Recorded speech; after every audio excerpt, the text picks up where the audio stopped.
noon, dahil dyan sa pagbubusi-busina na yan, bay binaril ng... laki putik. Alam ko yan. Mato ka lang. Alam ko yan. Alam ko yan. Hindi. Alam ko yan. Dinidikita mo. Uy, sorry. Dahan-dahan ka naman. Kakainis to, kita nagkikilay nga yung tao eh. Hindi, meron kasing tumawid eh. Sorry, hindi ko naman inaano. O, pagbigyan mo na yan.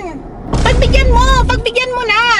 Mamaya may baril pa yan eh. Wala yan, ang ano mo naman, kala mo naman, lahat naman ng tao eh, may baril eh. Ako may baseball bat, tsaka meron ako yantok, tsaka meron ako chilyo mahaba oh.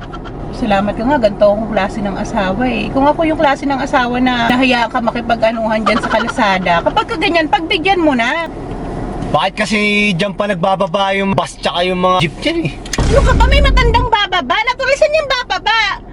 Bababa talaga yan dyan sa may gilid.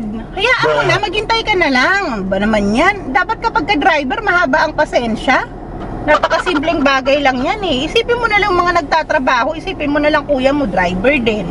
Hayaan mo na yan. Pagbigyan mo. Mamaya, may mga dalang tubo yan, matubo pa tayo.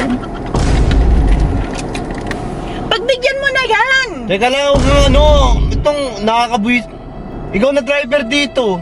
Alam mo naman, alam mo lahat eh. Hindi naman. Inaano ko lang, pagbigyan mo kapag ano, hindi naman tayo Oo nga, nagmamadali. panagbibigyan ko nga. Ang problema lang, eh syempre, alangan naman dumaan, kumat, tapos aanuhin ko. Kalma. Andiyan ka ba? Wala. Oo, wala pala eh. Kapag ganyan, pagbigyan mo na lang, mas maganda na ikaw na lang magbigay. Huwag ka na makipag... Sa bagay, ako naman si Bay mapagbigay. Lagi lang ako kalmado sa pagmamaneho. Alam mo Oh, may idadaan. Ayan. Nakatingin ka ba? Para ka namang abnoy eh. Tignan mo yung inaanuhan mo. Kilay ka ng kilay dyan, di mo naman nakikita eh. Ba't nakikita mo Hindi ba? tuloy mapantay. Kakainis. Oh, stop na! Yan ka na naman, mahuhuli na naman tayo sa ginagawa mo eh. Hindi ka na lang nahuhuli sa ano ba yun, yung ilaw na dumidiretso ka kahit naka-orange na? Illegal possession of parking.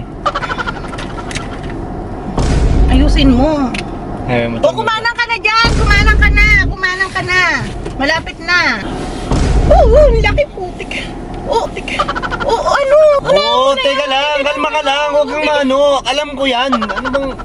Mato ka lang, alam ko yan. Alam ko yan, hindi, alam ko yan. Dinidikitan mo pa eh. Wala. Dapat kapag ganyan, umiwas ka sa mga malalaking sasakyan.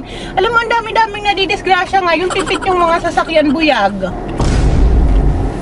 Huwag mo nang businahan! Bubusina ka pa eh. Mas magaling ka pa sa akin, syempre dadaan yun eh. Pag hindi niya narinig yun, pag Ang lakas-lakas ng busina nga lang mga pantrak yung ang busina laki. Tingnan mo eh, kung hindi ko binusinahan yun eh, paano Alam mo na? ba na noon, dahil dyan sa pagbubusi-busina na yan, bay binaril. Bang! Pinag-iingat ka na nga sa pagdadrive mo eh.